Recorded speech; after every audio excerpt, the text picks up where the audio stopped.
Assalamualaikum warahmatullahi wabarakatuh. Waalaikumsalam warahmatullahi wabarakatuh. Buya yang saya hormati, kami ingin bertanya. Kami mempunyai teman, itu yang diutarakan tadi sama Buya, dari kelompok mereka yang anti tawasul. Sangat baik dengan kami, yang dia tanyakan kepada kami yaitu masalah haul maulid Nabi, gendringan sambil marhaban, dan sholat sunnah gabung. Dia menanyakan kepada kami, minta dalilnya yang konkret ataupun hadis nabinya yang konkret, karena kita yang sekelompok pakai tawasul dan gendringan sambil marhaban dan maulid Nabi ini, dia mengatakan bahwa kami ini orang yang taklid buta.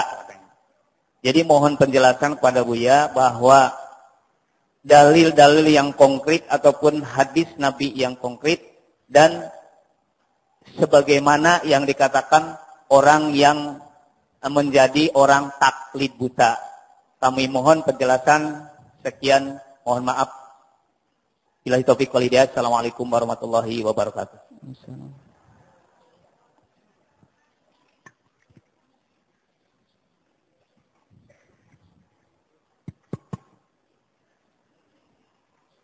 Assalamualaikum warahmatullahi wabarakatuh. Saya mau tanya Ustaz, di luar tema yang tadi. Sholat 4 rakaat yang dilakukan setelah sholat Jumat dinamakan sholat apa? Dan Sholat 4 apa rakaat hukumnya? setelah duha. Setelah sholat Jumat dilakukan 4 rakaat dinamakan sholat apa dan apa hukumnya? 2. Kunut yang saya tahu dilakukan... Satu-satu seharusnya tadi pertanyaannya. Satu-satu aja. Sudah diucapkan kunut apa Ibu? Sekalian, kalau sudah diucapkan ya. Kunut yang saya tahu dilakukan sholat subuh. Tetapi ini dilakukan setiap waktu. Disebut apa dan boleh tidak? Terima kasih. Assalamualaikum warahmatullahi wabarakatuh. Assalamualaikum. Baik, kami cukupkan terlebih dahulu. Selanjutnya kami dipersilakan kepada guru kita semua, Buya Yahya, untuk menjawab pertanyaan. Bismillahirrahmanirrahim. Nah, penting.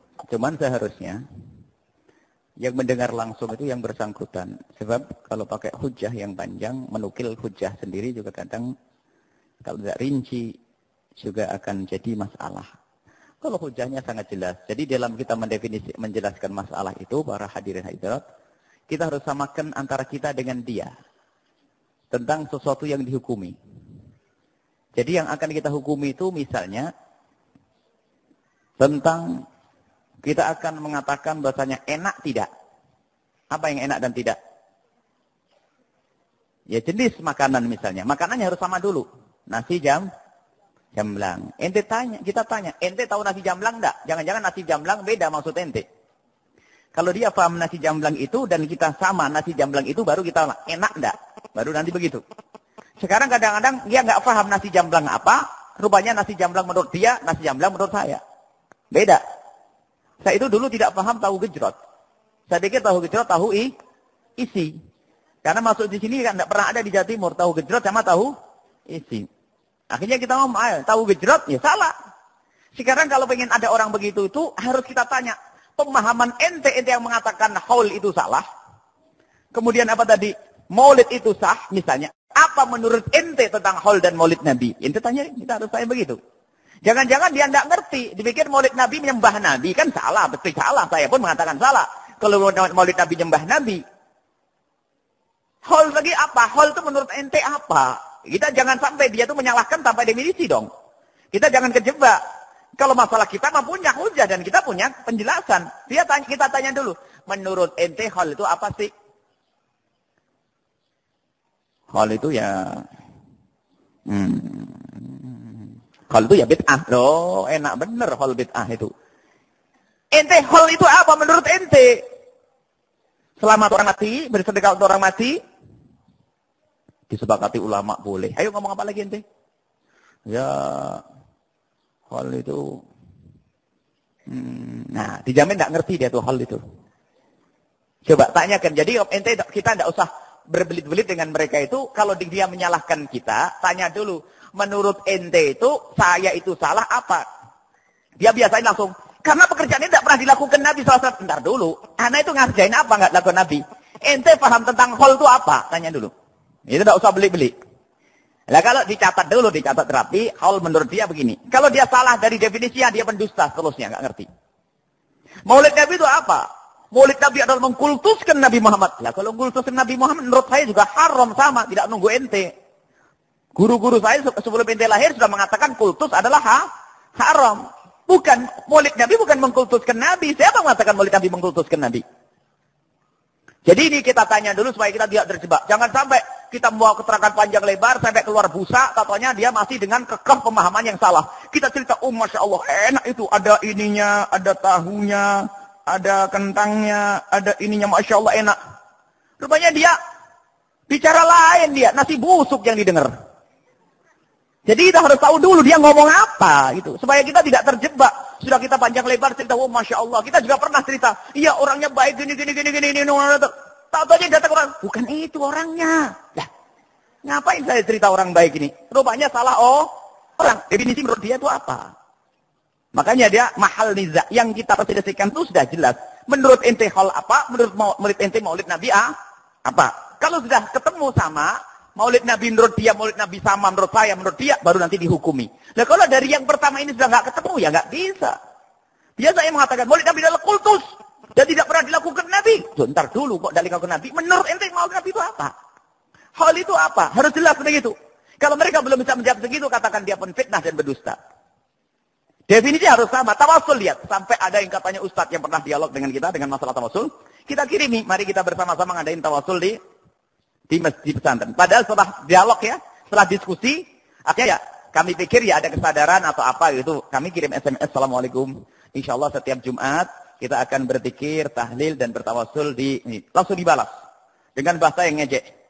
Ikutilah acara syirik, meminta kepada orang meninggal dunia, bertawasul di Al-Bahjah. Oh, jadi belum paham rumahnya. Kita sampai keluar busa, nggak paham bener rumahnya. Tawasul kayak apa? Lagi ini permasalahannya. Jadi kalau nggak paham, mereka pasti salah. Jadi kalau seandainya ada orang, misalnya kita mengatakan, orang nggak pernah belajar bahasa Indonesia. Nggak ngerti apa itu sujud, orang Jerman baru belajar bahasa Indonesia. Dia orang Islam. Yang dia ngerti bahasa mabuk adalah haram. Sujud adalah apa? Baik. Sholat adalah baik. Rupanya salah dia. Waktu melihat di masjid, pulang ngomong sama saudaranya. Adikmu mabuk di masjid. Kok bisa mabuk? Iya mabuk. Kok bisa mabuk? Astagfirullahaladzim. Di masjid lagi. Iya mabuk di masjid. Rupanya dia mau ngomong sholat ketukar karena baru belajar bahasa Indonesia. Pengen ngomong sholat di masjid. Cuman ngomongnya apa? Mabuk di masjid. Berabe kan? Nah, itulah gara-gara orang salah definisi. Rata-rata orang yang menyalahkan tawasul, maulid Nabi, dia itu nggak ngerti bahasa Arab atau nggak ngerti permasalahan. Berarti orang yang baru belajar. Ya kan baru belajar itu masalah. Jadi setelah kita definisikan apa itu hal. Kalau hal bagi kita sangat sederhana.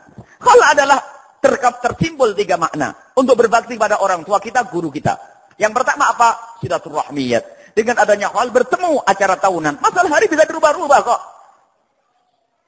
Bisa dirubah-rubah. Nanti kalau saya meninggal dunia, halnya tidak harus pas di hari meninggalnya. Acara tahunan pas dibarengi dengan miladnya pesantren, acara maulid, Nabi sendiri hal. Hal itu maknanya di situ adalah 3 hal. Berbakti yang selama ini kita sebutkan. Berbakti pada orang yang telah meninggal dunia. Yang pertama, membuat suasana silaturahmi. Bahwasanya kita sambung dengan guru mulia atau dengan orang tua. Namanya perkumpulan. Kemudian di dalamnya ada sedekah. Dari anak-anak yang punya duit dikumpulin, lalu kita buat makanan dihidangkan kepada saudara-saudara. Sedekah disepakati oleh para ulama. Nggak ada yang mengatakan sedekah, kemudian pahalanya diberikan kepada orang, dihadiahkan kepada orang meninggal. Bid'ah, nggak ada itu. Nggak ada yang disepakati ini. Yang ketiga adalah berdoa. Mana ada bid'ahnya, haul? Haul. Tapi kok tahunan sudah lah. Kalau tidak mau tahunan, ente enggak hadir haul sama saya. Setahun 5 kali. Dia bermasalahnya bukan pengen benar, pengen nyalain orang. Karena itu nggak ngerti itu tadi. Makanya orang yang benci haul, anti haul itu berangkat, mohon maaf, dari kalimat yang sedikit kasar karena kebodohannya tentang haul. Dan haul sendiri tidak mengingat kematian seseorang. Orang meninggal bukan perlu diingat kematiannya. Mengingat kebaikannya orang yang telah meninggal. Dan itu perintah dari Allah. Udhkur mahasina matu. Lihat di dalam haul apa yang disebut. Bukan bapak mati tahun ini. Mbah mati tahun ini. Nggak ada. Itu haram. Tapi disebut manakib. Sejarah riwayat disebutkan tentang kebaikannya. Perintah Nabi. Udhkur mahasina amwatikum. Atau mautakum. Sebutlah kebaikan orang meninggal. Mana bid'ahnya haul? Panjang ini ceritanya ya. Jadi sangat jelas baca itu syar'i haul. Haul adalah syar'i. Maulid Nabi, orang menyebut sejarah Nabi, berkumpul untuk Nabi, memperbanyak sholawat agar tahu kita umat Nabi, agar akhlaknya niru Nabi, dikatakan bid'ah. Biasanya definisikan yang salah. Maulid Nabi adalah pengkultusan kepada Nabi. Ada pemasalah membaca maulid, membaca nasyid. Membaca nasyid diperkenankan. Imam Sayyidina Hasan bin Thabit penyairnya Rasulullah SAW. Ayo saya berani mengatakan penyair syair adalah haram. Syair tidak haram. Inilah rebananya. Ada orang perempuan datang pada Nabi. Ya Rasulullah, perempuan. Inni nazartu an adribu daffa ala ra'sika law sallamaka Allah. Ya Rasulullah, aku pernah bernazar. Waktu engkau berangkat perang, aku nazar. Kalau sampai engkau kembali selamat, aku akan memukul rebana di atas kepalamu, ya Rasulullah. Nabi tidak berkata, bid'ah tuh. Tapi Nabi mengatakan, aufi binadrik. Penuhi nadarnya. Nah. Dan tolak al-badan masih banyak para jariyah, wanita-wanita yang ada di Madinah juga mengucapkan ada rebana, ada pukulan. Enggak ada masalah ini apa yang dipermasalahkan, apalagi. Jadi kadang-kadang kalau kita ketemu dengan orang begitu tuh bingung saja, ini ngaji tuh enggak. Yang taklid buta tuh dia hanya ikut gurunya yang katanya ittiba sunnah kitabullah, dia taklid buta bener, enggak mau mikir, enggak mau tanya kepada orang lain. Itu taklid loh. Yang taklid buta itu, makanya maulid bid'ah. Wah, bid'ah. Wah, dia taklid enggak pernah mikir. Justru yang mikir itu ulama kita ini. Maulid Nabi maknanya begini, haul maknanya begini. Memukul dengan rebana ada hujahnya. Hanya masalah di masjid ada khilaf. Tentang kesahihan hadis itu. Sebagian mengatakan haram di masjid. Sebagian mengatakan tidak haram karena permasalahan hadis. A'linun nikah fil masjid wadribu alihi biddufi. Ada hadis Nabi bahwasanya kalau ada pernikahan iklankan di masjid, umumkan di masjid dan pukul rebana di situ. Sebagian menolak hadis ini sehingga yang menolak hadis ini mengatakan memukul rebana di masjid haram. Yang mengambil hadis ini boleh memukul rebana di masjid. Enggak ada masalah semuanya. Kalau berangkat dari faham. Makanya kami nyatakan betul bahwasanya orang yang suka membid'ahkan itulah yang taklid buta. Dia katanya enggak mau taklid. Ternyata taklid dengan gurunya yang mati baru beberapa tahun yang lalu. Katanya nggak mau taklid mikir dong. Kalau nggak mau taklid, dia tuh taklid. Dia ikut gurunya, ikut halakoh 2 kali saja. Baru 2 kali ketemu sudah taklid, lebih buta lagi dia. Kalau kita ngikuti guru kita karena kita belajar bertahun-tahun, dia ikut halakoh 2 kali, bid'ah, sesat, masuk neraka. Ya Allah, ini ahli neraka semuanya. Nah, ini taklid buta itu kayak dia. Taklid buta itu nggak mau pakai nalarnya. Jadi ilmu yang diambil bukan ngaji yang panjang. Nah kita ngaji, lihat kitab yang kita baca apa. Dari guru kita, hadis-hadis, tafsir, ketemu ulama, dan seterusnya. Menulis kadang-kadang. Yang taklid buta orang yang semacam itu. Nah ini ada macam-macam. Terus ya tadi masalah niat. Mengumpulkan sholat apa? Jamak. 4 rakaat. Nah ini pertanyaan kedua. Yang pertama ada lanjutan masalah sholat. Sholat sunnah digabung. Itu masalah niat.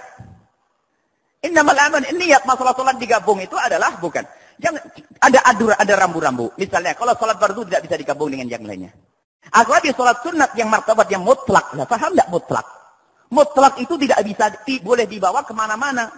Jadi kalau sama-sama mutlak tahiyatul masjid dan sebagainya. Kalau anda mau ke masjid itu intinya diminta anda sholat tahiyatul masjid. Kalau ternyata anda punya wudu, anda sholat wudu pun disunnah. Kalau anda sholat wudu, maka anda sudah mendapatkan tahiyatul masjid. Itu contoh. Jadi tidak perlu ngulang 2 kali dan sangat jelas itu yang diajarkan dari Nabi SAW. Ini adalah pembahasan fikih yang panjang. Ketahuilah bahwa itu sangat sederhana. Permasalahan mereka itu adalah ingin mencari-cari kesalahan yang sehingga nggak ketemu-ketemu, sehingga macam-macam akhirnya dibuat kayak salah. Dia adalah ahli fitnah di dunia dan di akhirat. Ini harus tegas kepada mereka. Makanya kita gemes, cobalah ngobrol yang baik. Kalau memang ada ustadznya, ya, nanti kita datang ke sini kita jelaskan dengan yang baik. Buya nggak pernah ngerti silat, insya Allah nggak bakal dipukul semuanya. Tenang saja, aman. Nanti ada makan, sembelihkan kambing, di belakang banyak kambing, duduk di sini yang manis, wah kekeluargaan, nggak ada masalah. Nggak usah. Hah? Ya. Apa itu? Ayolah kalau sebelaran fitnah lagi gitu. Itu yang nulis, kalau orang Islam yang benar nggak nulis, itu yang nulis setan itu. Setan punya komputer dari ini sudah. Setan kan dia fitnah, nggak ada. Kalau orang benar akan bertanya, bukan membuat fitnah. Ini harus dijelaskan bahasanya, ketahuilah. Sangat jelas syariat Nabi Muhammad yang diamalkan oleh para guru-guru mulia kita, sangat jelas. Jadi nggak usah ragu. Makanya kita harus tegas. Ini kadang gara-gara kita ini, kadang-kadang ya itu. Termasuk fitnah itu kalau Ustaz ditanya masih mengatakan, gimana ya? Ustaz harus tahu. Makanya kita ada diklat 12 masalah itu harus sudah dimulai. Kita sudah mulai di Lirboyo, diklat 12 masalah. 12 masalah itu yang masalah yang begitu itu. Yang orang kadang salah paham. Kadang kita sendiri banyak nggak ngerti. Karena pelajaran ini nggak diajarkan di kelas. Coba. Di pondok pesantren, di kelas nggak diajarkan tentang rincinya kayak begini. Itu nggak ada. Hanya itu sudah jadi amalan. Kenapa kok dilupakan di pesantren? Karena ini kebenarannya sudah nggak dibantah. Makanya nggak usah diajarkan di pondok. Cuman ternyata di saat munculnya fitnah, akhirnya benar-benar bingung. Ini Ustadz kalau di pondok ditanya begitu, akhirnya ngarang ngomongnya. Banyak itu. Maka insya Allah kita harus sehingga kita dalam urusan akidah, kita akan lebih konsentrasi dengan permasalahan ini. Adapun sifat 20 sudah sangat gampang. Kitabnya ada, maka kita sering membahas masalah-masalah ini. Ini perlu waktu yang khusus. Sehingga satu masalah biasanya perlu satu pertemuan agar semakin matang. Dan insya Allah akan ada silsilah yang semacam itu. Adapun masalah sholat 4 rakaat setelah Jumat, namanya sholat sunnah ba'diyal Jum'ah. Jadi sholat sunnah ba'diyal Jum'ah adalah dikukuhkan sunat. Hanya yang dikukuhkan adalah 2 rakaat, selebihnya adalah seperti duhur. Jadi ba'diyah Jumat adalah seperti duhur, gantikan duhur, maka sunnah yang ada pada duhur juga ada pada Jumat. Maka disunnahkan sholat ba'diyah Jumat. 2 rakaat atau 4 rakaat. Hanya ada riwayat dari Nabi bahwasanya jika dilakukan di masjid 2 rakaat, jika lakukan di rumah 4 rakaat. Tapi yang jelas 2 atau 4 adalah sunnah. Hanya yang dikukuhkan adalah 2 rakaat, selebihnya adalah sholat sunnah tapi tidak dikukuhkan. Itu adalah pendapat ulama. Dan diambil dari hadis Nabi Shallallahu Alaihi Wasallam.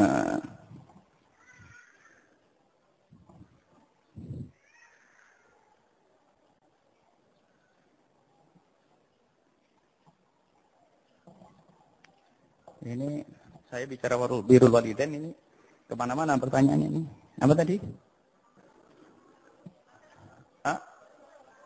Apa mas?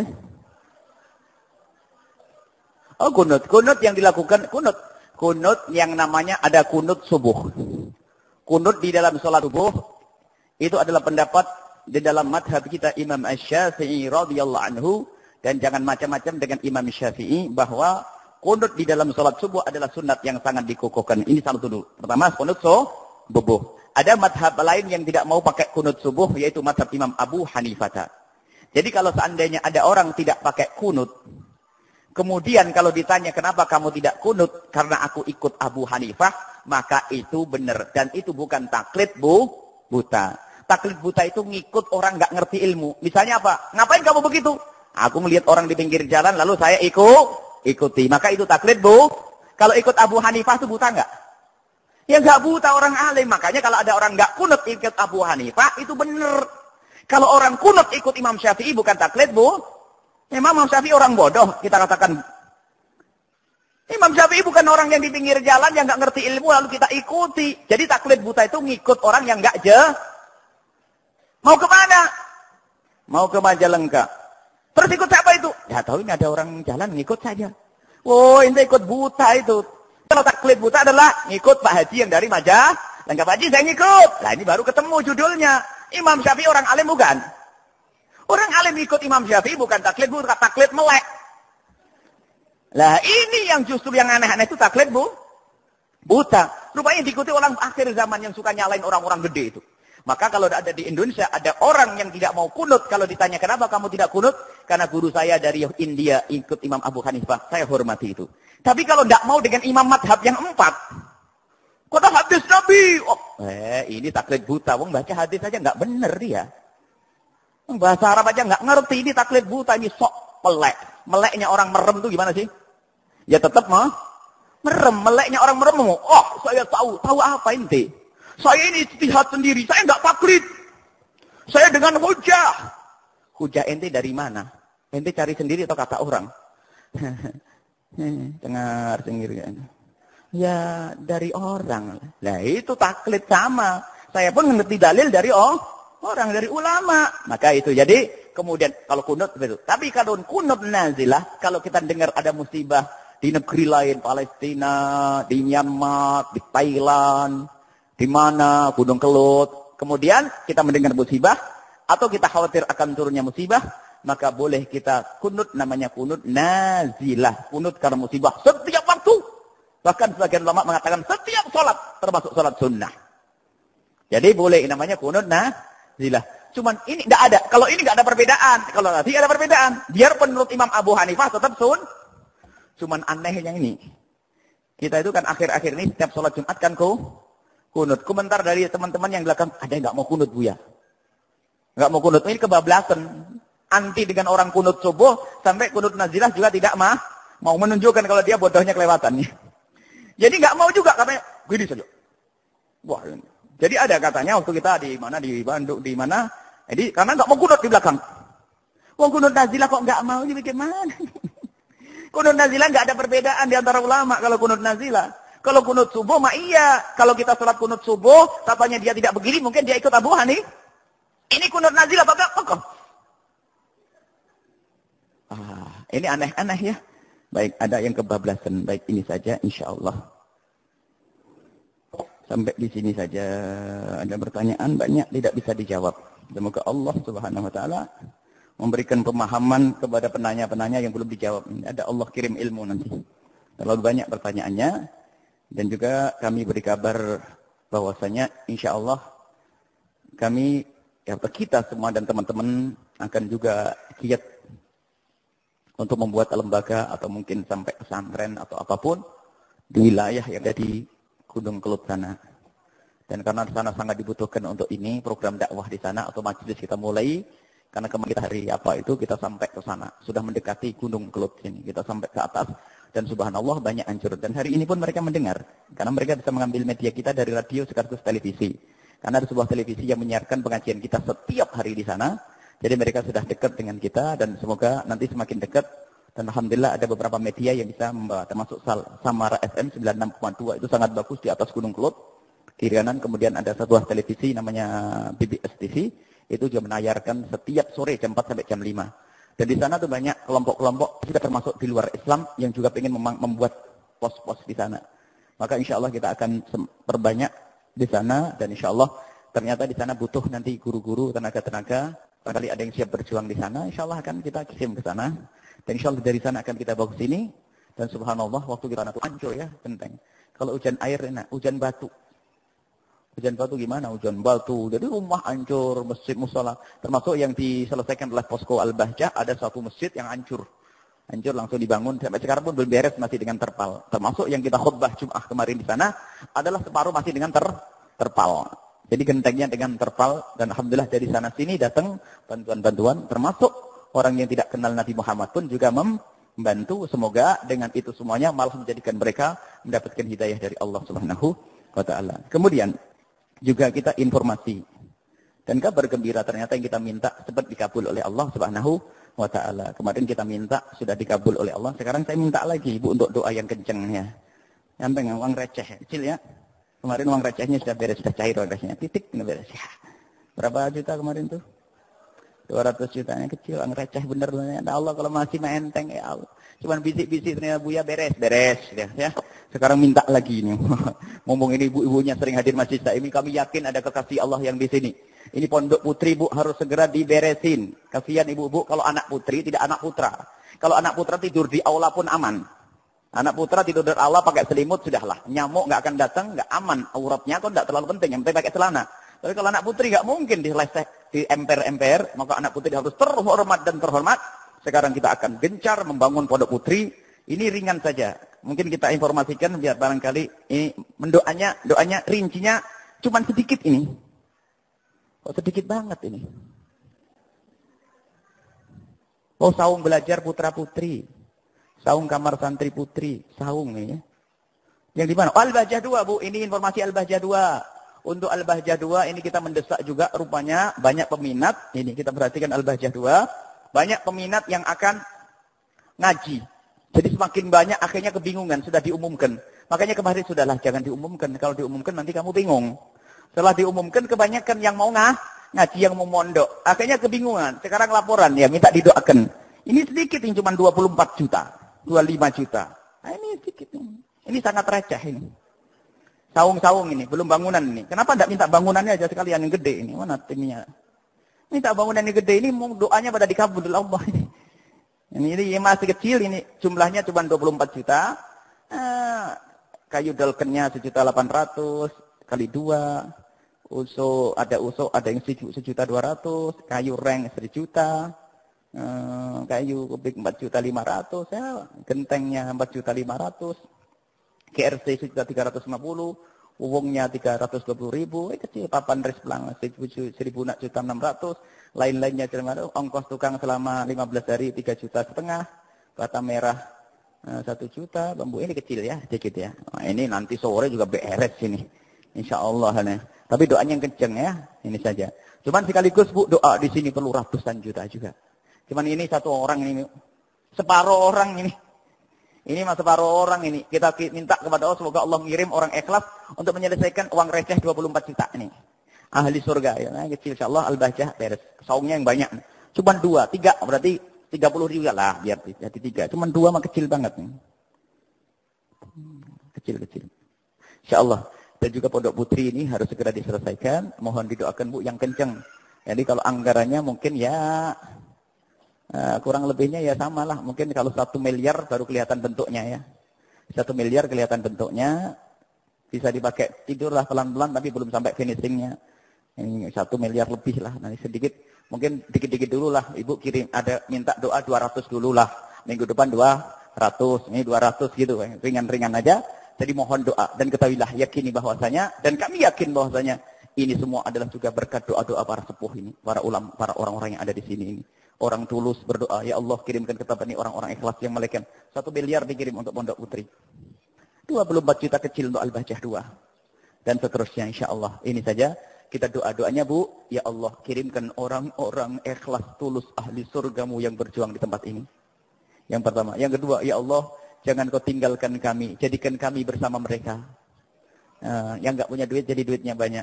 Yang duitnya banyak mah enteng untuk menyelesaikan itu. Semuanya ini saja, mohon maaf. Dan jangan lupa pengumuman pengajian di Masjid Agung Indramayu. Ini kami ingin bersilaturahmi dengan Indramayu. Di Masjid Agung Indramayu setiap malam Ahad minggu kedua. Setiap malam Ahad minggu kedua. Jadi Indramayu kita juga ingin membuat syiar yang ada di sana. Untung-untung dalam waktu singkat kita bisa membuat sekolahan yang ada di sana. Target kita setiap kabupaten ada sekolahan Al-Bahjah dengan misi-visi yang jelas ya. Dan akan didukung oleh orang-orang yang jelas juga. Itu Indramayu setiap malam Ahad minggu kedua. Jadi dimulai dari Ahad depan. Pengajian baru tetap ada. Tidak akan diganggu karena itu rumah sendiri, tetangga sendiri. Harus didahulukan. Baik ini saja. Cuman ada pertanyaan. Kalau kita keliling ke sana semari. Indramayu kok enggak dapat. Kuningan juga belum dapat. Majalengka juga belum dapat. InsyaAllah nanti digilir ya. Pada waktunya nanti insyaAllah dapat semuanya. Ini saja. Jangan lupa Ahad depan. Malam Ahad depan sudah dimulai.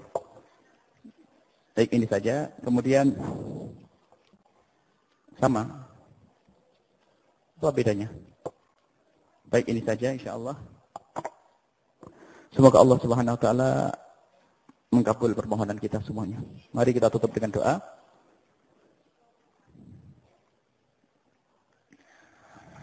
Bismillahirrahmanirrahim. Alhamdulillahirabbil alamin. Allahumma shalli ala sayyidina Muhammad wa ala ali sayyidina Muhammad. Allahumma arhamna wa la tu'adzib.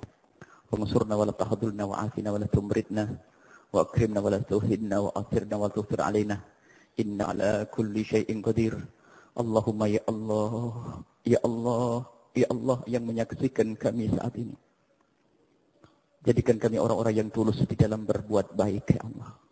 Di dalam berjuang di jalan-Mu ya Allah. Kami mohon siapapun ya Allah yang telah berjuang di tempat ini. Yang berjuang bersama kami, apakah yang berjuang dengan harta mereka? Atau yang berjuang dengan tenaga mereka? Atau yang berjuang dengan pikiran mereka? Atau yang berjuang dengan panjatan doa di tengah malam? Maka kami mohon berikan kepada mereka ketulusan, ya Allah. Dan berikan kepada mereka segala kebaikan, ya Allah. Kami berprasangka baik kepadamu dan kepada mereka. Ada di antara yang hadir ini kekasih-kekasihmu, ya Allah. Maka kami mohon berkat orang-orang mulia itu, ampuni kami semua, ya Allah. Angkat derajat kami, ya Allah. Berikan kepada kami segala kebaikan, ya Allah. Segala kebaikan di dalam diri kami, keluarga kami, rumah tangga kami, dan masyarakat kami. Kami mohon, ya Allah, kirimkan ke tempat ini pejuang-pejuangmu yang tulus, ya Allah. Yang hanya berjuang karenamu, ya Allah. Bukan karena sanjungan dari sesama kami. Ya, kirimkan ke tempat ini orang-orang tulus, ya Allah. Dan jadikan kami bersama mereka, ya Allah. Ya Allah, jadikan kami bersama mereka, ya Allah. Ya Engkau yang menyaksikan siapa mereka, ya Allah. Engkau maha tahu, ya Allah. Engkau maha tahu, ya Allah. Dan jika kami lemah, ya Allah, kami belum bisa membantu dengan tenaga kami. Kami mohon berikan kepada kami kekuatan untuk bisa berjuang, ya Allah. Yang belum kau beri rezeki, ya Allah, berikan kepada mereka rezeki untuk berjuang, ya Allah. Yang sudah kau berikan rezeki, ya Allah, berikan kepada mereka kesadaran untuk berjuang, ya Allah. Kami ingin semua yang ada di tempat ini menjadi pejuang-pejuang kekasih-Mu Nabi Muhammad, ya Allah. Pejuang yang tulus, ya Allah, yang menuai kebahagiaan di dunia dan kebahagiaan di akhirat. Ya Allah, Engkau maha tahu tentang kami, ya Allah. Kami, ya Allah. Anak-anak kami, ya Allah. Jadikan mereka anak-anak yang berbakti kepada orang tua mereka. Berbakti kepada kami. Dan jadikan anak-anak kami semua kelak, ya Allah, anak yang bisa menjalin hubungan keluarga dengan penuh kasih sayang dan cinta. Tanpa ada kezaliman pada mereka, ya Allah. Anak-anak kami, ya Allah. Lihat mereka, ya Allah, dengan kasih sayang-Mu, ya Allah. Anak-anak kami di antara kami ada yang masih mempunyai anak-anak kecil. Akan tapi mereka pun akan dewasa. Jangan sampai di saat mereka dewasa bermusuhan, ya Allah. Dan kami mohon jika ada di antara yang hadir yang mempunyai anak yang sudah dewasa lalu mereka bermusuhan, kami mohon, ya Allah, berkat majlis yang mulia ini, berkat orang-orang mulia yang ada di tempat ini, maka kami mohon bertemukan mereka dalam cinta karenamu. Jangan sampai anak-anak mereka bermusuhan, ya Allah. Yang bermusuhan dengan saudaranya adalah ahli neraka. Kami tidak reka jika anak-anak kami masuk neraka-Mu, ya Allah. Dan kami yang ada di sini, ya Allah, jika ada di antara kami yang sering durhaka, menyakiti orang tua, kami mohon, ya Allah, ampuni kami dan ampuni orang tua kami. Dan jadikan kami anak-anak yang bisa berbakti, ya Allah, bisa berbakti kepada orang tua kami. Dan ya Allah, bantulah kami untuk berbakti pada orang tua kami. Jaga lidah kami, ya Allah, agar tidak kasar kepada orang tua kami. Jaga mata kami agar tidak merendahkan orang tua kami. Jaga anggota tubuh kami dan hati kami agar bisa bertawaduk dengan orang tua kami. Ya Allah, ya Allah, ya Allah, siapapun yang durhaka yang ada di tempat ini, kami mohon lembutkan hati mereka dan jadikan mereka anak yang bisa berbakti pada orang tua mereka, ya Allah, ya Allah, ya Allah. Dan anak-anak kami, mudahkan kami untuk membimbing anak-anak kami, menyekolahkan anak-anak kami tempat yang Kau ridhoi. Bimbing kami agar kami tidak salah menyekolahkan anak-anak kami, agar kami tidak salah memilihkan sekolah pendidikan untuk anak-anak kami, ya Allah. Itu amanat dari-Mu, ya Allah. Jangan sampai anak kami menjadi sebab kami masuk neraka-Mu, ya Allah.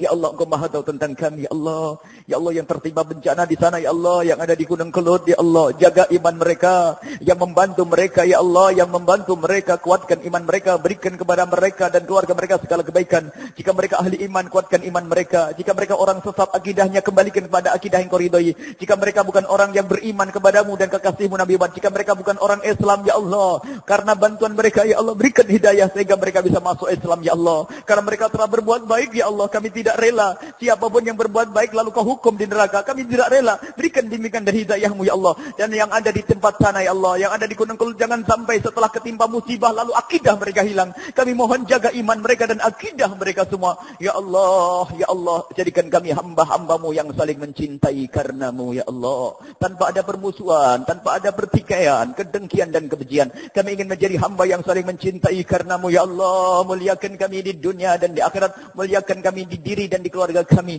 Yang sempit rezeki, lapangkan rezeki mereka, ya Allah. Yang punya hutang, mudahkan mereka di dalam membayar hutang-hutang mereka, ya Allah. Ya Allah, ampuni kami, ampuni orang tua kami dan guru-guru kami. Berikan kasih sayang-Mu kepada mereka, ya Allah. Dan semua yang telah meninggal, ya Allah, daripada berjuang-berjuang kekasih-Mu Nabi Muhammad, ya Allah.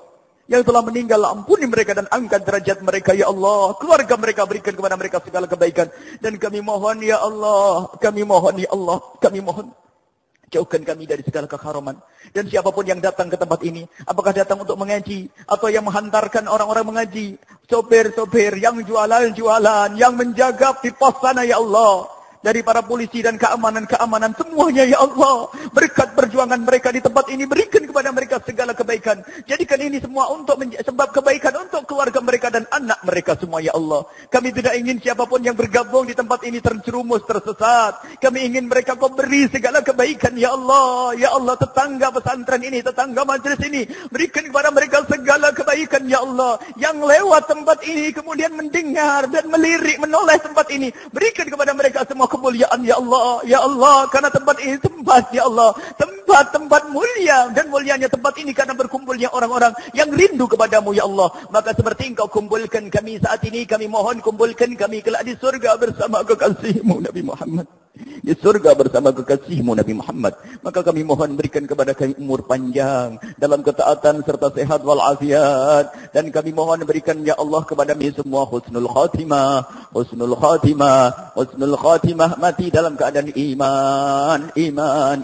Dan kami mohon ya Allah, jadikanlah ucapan kami ya Allah di akhir hayat kami kelak saat kau cabut nyawa kami adalah kalimat agung dan mulia, la ilaha illallah Muhammadur Rasulullah, la ilaha illallah Muhammadur Rasulullah, la ilaha illallah Muhammadur Rasulullah sallallahu alaihi wasallam. Rabbana atina fid dunya hasanah wa fil akhirati hasanah wa qina adzabannar. Wa sallallahu ala sayidina Muhammadin wa ala alihi wa sahbihi wasallam. Walhamdulillahi rabbil alamin. Al-Fatihah.